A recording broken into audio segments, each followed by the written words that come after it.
Today's podcast is brought to you by our friends over at Smart Deploy. Head on over to smartdeploy.com/FRD, a flexible IT solution for the modern workplace. That's smartdeploy.com/FRD. How's it going? You had that whole intro to be ready, pumped, jazzed. I'm having kind of a moment here. Are you? I don't know what's going on. So this happened this morning. Yep.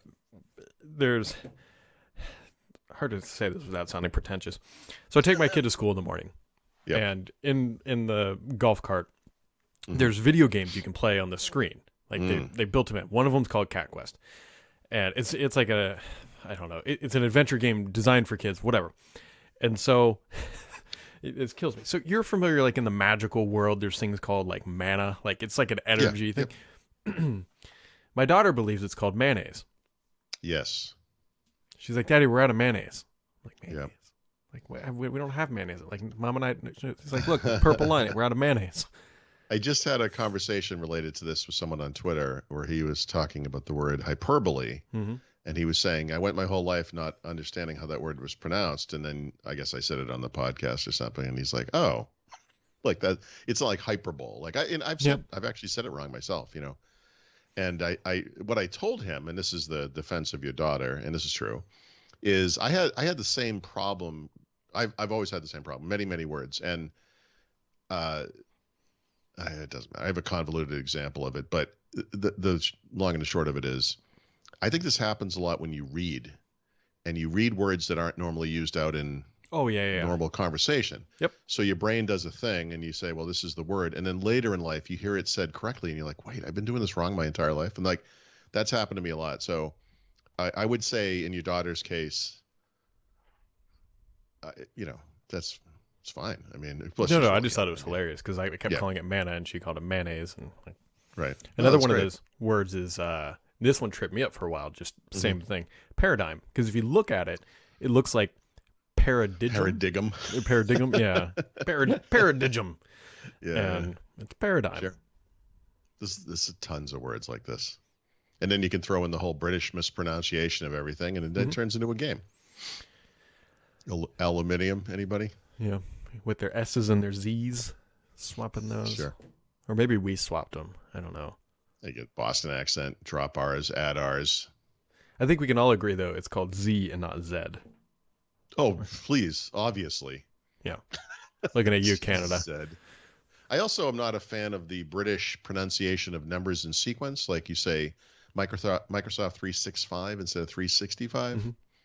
I don't know what you call that. I don't know what this. This is a great example. I don't. There's a term for that kind of thing. I'm sure. Different ways of pronunciation. I can't speak anyway. What's the difference? Why am I criticizing people? I don't know, dude. Yeah, there's all kinds of stuff. I will also tell you that if I stand out on my porch and my wife accuses me of killing her mom, that is a way different meaning in England than it does on my front porch. Sure. Because for those British folks who are listening who also pronounce it free instead of three, a mum is a type of plant in the United States. Maybe they have mums over there. I mean, not like your mum, but it's a big fall thing here. We put mums out. You know? Yep. We got 3 of them on the front porch. They are starting to bloom. Got your mums. I think it's fun that we have plants that bloom while the rest of the world is dying, you know? That's what's going on, right? What? Mozilla is also bringing Firefox to the store. Speaking of things that are dying. Oh, sorry. God. Jeez. Oh, boy. Well, you know here's the death throes of Mozilla, or of Firefox, I guess. The day that they finally say, all right, we're just going to use the Chromium thing. And then you're like, okay, now you're Amiga. Goodbye. Mm-hmm. Which, by the way, they should have done. But as their share falls and falls and falls, I feel bad for Mozilla. They make good stuff. Yeah, they do make good stuff. Speaking of people who make good stuff, our friends over at Smart Deploy, they also make good stuff. With Smart Deploy, you can deploy images, applications, and script over your existing network or the cloud. Claim your free Smart Deploy description. Speaking of words we can't pronounce, subscription worth $574 at smartdeploy.com/FRD. That is Smart Deploy. Oh, boy. Yeah. What else is going on in the world today? We've got a software release coming up by the time most people listen to this. So, Yeah, so we should talk about that. Yeah, so what I've been working on for the past month is coming out. Start 11. Well, it's RC1. I should qualify that. Right, There are still bugs. right. There's absolutely still bugs that I know of. Yep, yep. But The one I've witnessed, I'll tell you this: I don't have a lot of information about what's in it, so I have to kind of go based on what I see, right? And I like what I see. Yeah. But one of the things I did for my Windows 11 review was I deleted all of the rows but one of the pinned area of Start menu to demonstrate that it doesn't resize correctly, and then you get this giant blank space. Well, Start 11 fixes that. So the documents move up and that space isn't wasted, and that's excellent. There is a visual, this is like a 16 by 9 display, and I've noticed some interesting problems on 16 by 9 now that I've been using a lot of 16 by 10s, and this is an interesting aspect ratio problem, but the top of the Start menu is actually off the top of the screen. And I assume that I see it like a blue line, like a 1 pixel line at the top of the screen. That must be the bottom of a search bar. Is there a search bar at the top? yeah, you should be able. I believe you can resize everything. There's options in there. Oh, okay. So actually, it's funny because you can. I'm sorry, it's not really funny, but you can resize it from the sides. But because I can't see the top of it, I can't. You know what I mean? Pull it down. Maybe there's a setting for it or something. There should be somewhere in there. Like I said, it looks great. Yeah, we should hopefully have a final build about roughly a week or so. It's kind of like the plan where we want to get it out into the world, make sure that the bugs are out there. Brings the context menu back, move the start menu, and taskbar to the top. Yep. It's just a bunch of.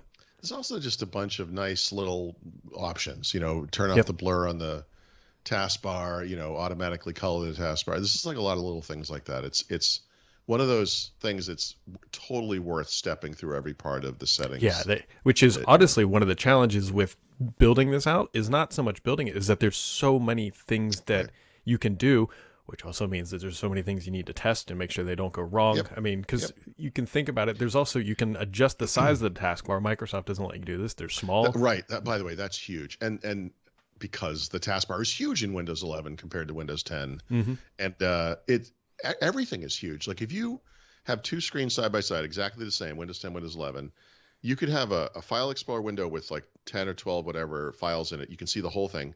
You look over Windows 10, you can see like 2/3 of them because everything's been kind of scaled up.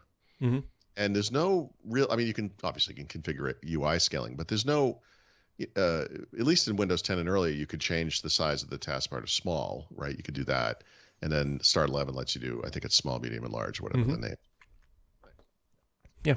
So this, and I'm like, yes, this is the fact that your company, right, which is small compared to Microsoft, a little bit smaller, something like this in the number of weeks or months or whatever it was. Yeah. And Microsoft couldn't do this in Windows 10 or 11.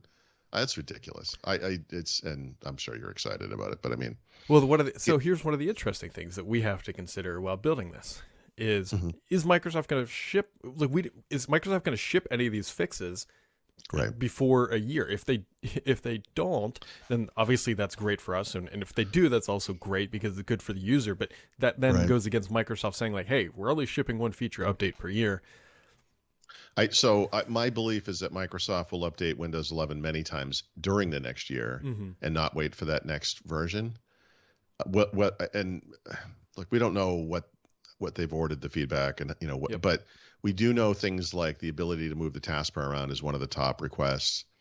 I don't know about the scaling thing I just mentioned, but I actually kind of like it, honestly. I tend to scale things up a little bit, but I want the thing I'm looking at and working with to be bigger. The taskbar, I don't like hiding it for whatever reason, but I would make that smaller for sure. Yeah.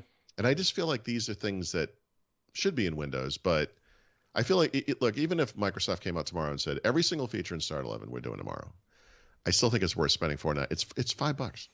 And it's $5 forever. Like, well, I shouldn't say forever, for the life of the app that you bought. Right. Well, I mean, it's backwards compatible. Or it's compatible with Windows 10 too. I mean, yeah, that's one of the things I don't think most people realize, and honestly, it's one of the challenges of naming it Start 11 is that it actually brings a Windows 11 like menu to Windows 10. Now you can't yet center the Start menu like you can on 11. There's some challenges there, but you can bring a Windows, if you like the Windows 11 menu, like you can put it on there. That's nice. $5. It's one of the crazier things that we kind of did is there's a lot of stuff you can do, but they're like pure hacks. Like you can like the Windows 10 like system is effectively in Windows 11. No surprise there, but you can cheat your way and enable some stuff, but we are approaching it like Microsoft will eventually remove that. And so we want to make sure that the whole app doesn't break in 18 months if Microsoft says, nope, we're gutting whatever. So we have to rebuild a lot of Windows 10 elements that you might be like, that they just copied that from Windows 10. It's like, no, actually, we kind of rebuilt it so that it's ours and not, a registry flip or something. So. It's already, I mean, this is already way better. It's hard for me because I'm obviously writing a book about Windows 11. I got to write about Windows 11. It's hard. Like I turn this thing on this computer, which is the one I use every day, all day. And it's like, I can't not use this. Like it really highlights what's wrong with Windows 11. Nice. Just the right click on the taskbar is. God forbid, right? And by the way, it's not all that menu stuff you used to have. It's the crucial stuff like Task Manager, but also the Task Manager. I had no idea. Organization stuff, I had no idea, and how many times I had like you just did it. Like that's like how you launched it until you can't. Yeah, and that's the problem. Well, look, I'm not totally ripping on it's hard to make these decisions, but the problem is when you erase muscle memory. Or the thing that is muscle memory, it doesn't work anymore. It's confusing. Like you don't just lose that 1 second. Then you're like, wait, what? Yeah. Like it's like a brain fog problem. It would have been fine if Microsoft would have just disabled it by default, like given the option in a menu that says, hey, here's how to return X. And you just click a button and it's all back. But they didn't. That's the challenge. So anyways. I like it. I like it a lot. I like you, I think. Except for when you show up angry. Something. Well, Teams. That's all I have to say. Teams. It's puts you the Teams. You should never have to look at Teams at first thing in the morning. I cannot wait. Actually, so if you go onto Reddit and it's the system administrator subreddit, there's people just ranting there. Like they're putting consumer Teams on here, and it's just the work one, but white with a little white T and a purple T. It's like it's unbelievable. Different icon slightly, different icon in Task Manager slightly. It's gonna be, guys, what the frick? Like, it is the wrong. It looks like a Chinese knockoff. Like you'd find it like be something like you go and you see Snickers and then there's like Snookers. Why would you make an app like another app? You have another app. It's called Skype, and by the way, it's pretty freaking good. Just why wouldn't you make that the thing? Oh, so stupid. This is when corporate directive from on high comes down and ruins something. That's so stupid. Yep. So stupid. Yep, because the directive was we need to boost Teams user adoption. Okay, it's through the roof. How are we gonna do that? Well, we gotta shove the consumers in there. How are we gonna do that? We're gonna trick them. All you're gonna do is make people mad. People are gonna be like, how come I can't have Zoom in the taskbar? I think you technically. I mean, you'd have to. Like chat could be an open. This is like the. They never did this in Windows 10. They have the default app things. I always expected at some point in Windows 10 there would be an assistant option, and you could be like Alexa, Google, Microsoft, right, Cortana, and that never appeared. But why can't this chat thing be an open platform where it's like a shell that gives you like a little preview of whatever, and then you run the real app if you have to. And you could be like, I want Skype or Teams or Zoom, or maybe I want all three, or Google Meet or whatever. And the reason is because why would Microsoft do something that helps everybody else? Or because it helps customers, Microsoft. Like, seriously, we're not here to be part of the Microsoft brand. We're here to get work done. And some of us don't use your stuff. Come on. Sorry. Teams is what did this to me this morning. That's all I'm going to say. What Paul really needs is a hugs. Anyways, today's podcast is brought to you by our friends over at Smart Deploy. Faster than Semantic Ghost, easier than SCCM. Head on over to smartdeploy.com/FRD.